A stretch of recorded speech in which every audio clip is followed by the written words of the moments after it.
को स्वस्थ बनाने की एक पद्धति है। इसी विषय पर हमारे साथ मौजूद है डॉक्टर कौशिकी चतुर्वेदी। डॉक्टर कौशिकी फिलहाल आगरोड क्षेत्र के सिया हॉस्पिटल में फिलहाल सेवाएं दे रही हैं। कैसी हैं आप? मैं अच्छी हूँ। सबसे पहले मैं आपका धन्यवाद देना चाहूँगी खुशी जी। आप अपने चैनल के माध्यम से एक बहुत अच्छी जागरूकता और लोगों के बीच में अवेयरनेस जो बता रहे हैं, ये बहुत अच्छा है लोगों के लिए, ताकि वो आगे अपने जीवन शैली को अच्छा बना सकें और स्वस्थ रह सकें। सबसे पहले तो ये बताइए कि अब फिजियोथेरेपी क्या है, इसके बारे में कुछ जानकारी दीजिए। बिल्कुल।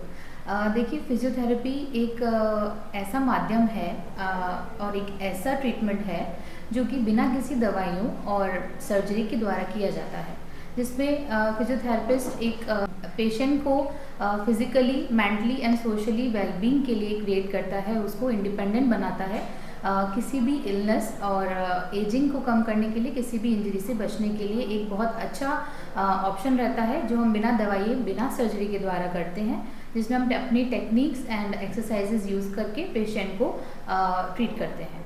आम आदमी अभी भी इससे दूर है, तो इसका क्या कारण है? देखिए, अवेयरनेस बहुत ज़रूरी है। किसी भी पेशेंट को कोई भी इलनेस है तो उसके लिए उसको अवेयर होना, टाइमली जांच करवाना, उसका टेस्ट करवाना और डॉक्टर के पास इनिशियल स्टेज पे जाना बहुत इम्पॉर्टेंट है। पेशेंट बहुत वेट करते हैं, अपनी परेशानियों को बढ़ा लेते हैं एक तरीके से, क्योंकि वो अपने लोकलाइज एरिया से सुन के या कोई भ्रम में आके दूसरे लोगों को दिखाते हैं जो प्रोफेशनल नहीं है, जो हेल्थ केयर में वर्क नहीं कर रहे हैं। ठीक है, तो उससे बहुत बड़ा नुकसान होता है उनके कंडीशन पे, और जो प्रॉब्लम नहीं होती है वो बढ़ जाती है। तो वो बहुत बढ़ा के पेशेंट्स आते हैं, इधर उधर के लोगों की बातें ज़्यादा सुन के आते हैं, डॉक्टर्स के पास जाने से बचते हैं। तो ये गलत है। आप डॉक्टर के पास जाइए, अपनी स्टेज को, अपने ग्रेड को ना बढ़ाइए, पहले आप डॉक्टर की सलाह लें। तो अवेयर होना पेशेंट का बहुत ज़रूरी है। अगर वो अवेयर नहीं होगा तो उसकी कंडीशन बढ़ेगी और ट्रीटमेंट में भी उतना ही टाइम लगेगा और पेशेंट को तकलीफ भी बढ़ती जाती है। एक्सपर्ट्स के बजाय लोग बाग पहलवानों के पास ज़्यादा जाते हैं, तो ये कितना सही है? ये देखिए, मेरे मायने में बिल्कुल गलत है, क्योंकि जो आपको प्रोफेशनल डॉक्टर जो आपको ट्रीट करेंगे वो कोई पहलवान नहीं कर सकता।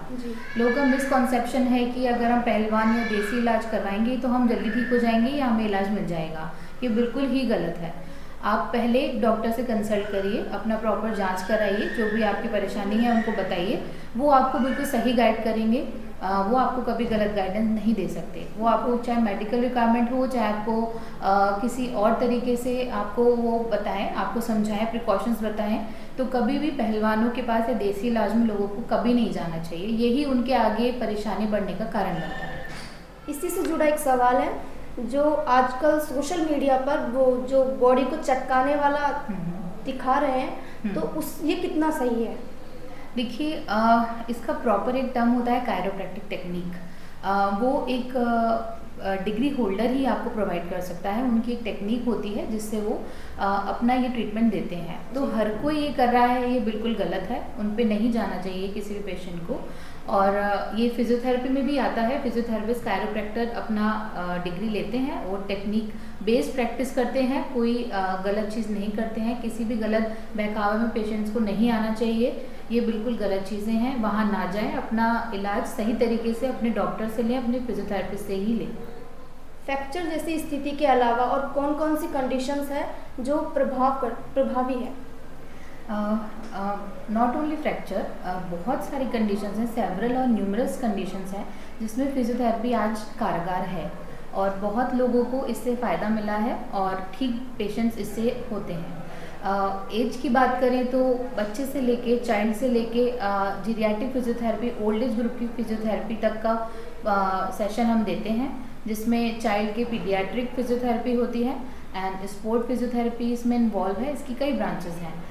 न्यूरो फिजियोथेरेपी, ऑर्थो जिसमें कि फ्रैक्चर केसेस आते हैं, and sports also, and geriatric physiotherapy. फिलहाल आप कहाँ कहाँ सेवाएं दे रही हैं? मैं HOD at Siya hospital Agra road and consultant physiotherapist and speech therapist at Ela physiotherapy Sikar road Jaipur में अपना काम कर रही हूँ। लड़कियों के लिए फिजियोथेरेपी में क्या स्कोप है? देखिए, गर्ल्स एंड वुमेंस के लिए फिजियोथेरेपी में बहुत वाइड स्कोप है। आजकल फीमेल्स कहीं पे भी कम नहीं है, आप जानते हैं, सब जानते हैं। फीमेल्स को किसी की आवश्यकता नहीं है, वो इंडिपेंडेंट हैं और अपना हर एक फील्ड में अपने आप को आगे रख सकती हैं। बहुत अच्छा स्कोप है फीमेल्स के लिए, क्योंकि गायनेकोलॉजी एंड ऑब्स्टेट्रिक में भी फीमेल्स का एक बहुत अच्छी ब्रांच है, जिसमें हमारी डॉक्टर्स, फिजियोथेरेपिस्ट बहुत अच्छा वर्क कर रही हैं। आपको फिजियोथेरेपी के लिए अपना एक मोटिव बनाना होता है। इस फील्ड में आना इम्पॉर्टेंट नहीं है, इम्पॉर्टेंट ये है आप पेशेंट को देख के उनको डील करें और उनको बेहतर सेवाएँ दें, उनका इलाज प्रॉपर करें, टाइमली उनका ट्रीटमेंट करें। ये इस फील्ड में बहुत ज़रूरी है। और कौन कौन सी कंडीशंस है जिनमें फिजियोथेरेपी की ज़रूरत पड़ती है? न्यूमरस ऑफ कंडीशंस हैं, जैसे कि पीडियाट्रिक फिजियोथेरेपी होती है, जिसमें child based physiotherapy and rehabilitation हम करते हैं, जिसमें बच्चों के केसेस हमारे पास ज़्यादातर आते हैं जो कि सेरेब्रल पाल्सी के केसेस हैं, डाउन सिंड्रोम के केसेस आते हैं एंड ऑटिज्म के बच्चे आते हैं जो शारीरिक रूप से दिव्यांग हैं, और उनका हम फिजियोथेरेपी के माध्यम से एक्सरसाइजेस कराते हैं, उनको स्ट्रेंथनिंग कराते हैं जिससे वो इंडिपेंडेंट बन सके। एंड नेक्स्ट कंडीशन हमारी आती है स्पोर्ट्स इंजरीज, जिसमें स्पोर्ट्स पर्सन जो गेम में अपनी सेवाएं दे रहे हैं, तो हम उनका एक प्रोटोकॉल बनाते हैं, एक sports management and rehabilitation create करते हैं, जिसमें डिफरेंट टाइप की कंडीशंस होती हैं, जैसे कि लिगामेंट इंजरीज हैं and ankle sprain and strain है, बैक पेन भी इसमें आता है। तो डिफरेंट कंडीशंस स्पोर्ट्स इंजरीज में हम इन्वॉल्व करते हैं। नेक्स्ट हमारा आता है न्यूरोलॉजिकल केसेस, जिसमें आजकल बहुत कॉमन है जो स्लिप डिस्क की कंडीशन है, जिसमें हमारी नर्व ब्लॉक हो जाती है पेशेंट्स की, उनको स्टैंडिंग में, इवन वॉकिंग में प्रॉब्लम होती है।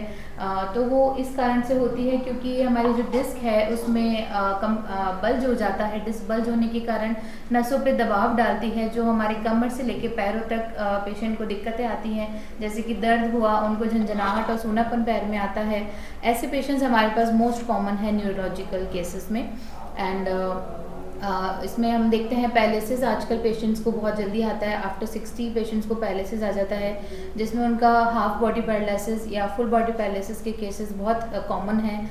एंड ओल्ड एज पेशेंट्स में हमारा पार्किंसन डिसीज़ आती है, जो बहुत कॉमन पेशेंट लेके आते हैं हमारे पास। ऑर्थो कंडीशंस में हमारे पास बहुत डिफरेंट काइंड्स ऑफ फ्रैक्चर्स आते हैं, लाइक एल्बो फ्रैक्चर हुआ एंड TKR हुआ, THR हुआ, total knee replacement, total hip replacement and different types of fractures.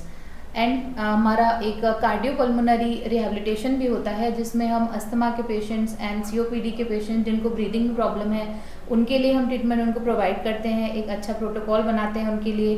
Particular individual का पर्टिकुलर प्रोटोकॉल होता है। एंड गायनेकोलॉजी में भी हमारा बहुत अच्छा रोल प्ले करता है फिजियोथेरेपी, ऑब्स्टेट्रिक एंड गायनेकोलॉजी में, जिसमें हम before delivery, postpartum and prepartum cases भी देखते हैं, जिसमें फीमेल्स को पर्टिकुलर एक्सरसाइज कराई जाती है जिससे कि उनको डिलीवरी में एंड आफ्टर डिलीवरी कोई प्रॉब्लम नहीं आती है, वो अपना इंडिपेंडेंट लाइफ पेशेंट्स जी सकते हैं एंड हेल्थ के प्रति अवेयर रहते हैं और जल्दी ट्रीटमेंट करके अपने आप को स्वस्थ करते हैं।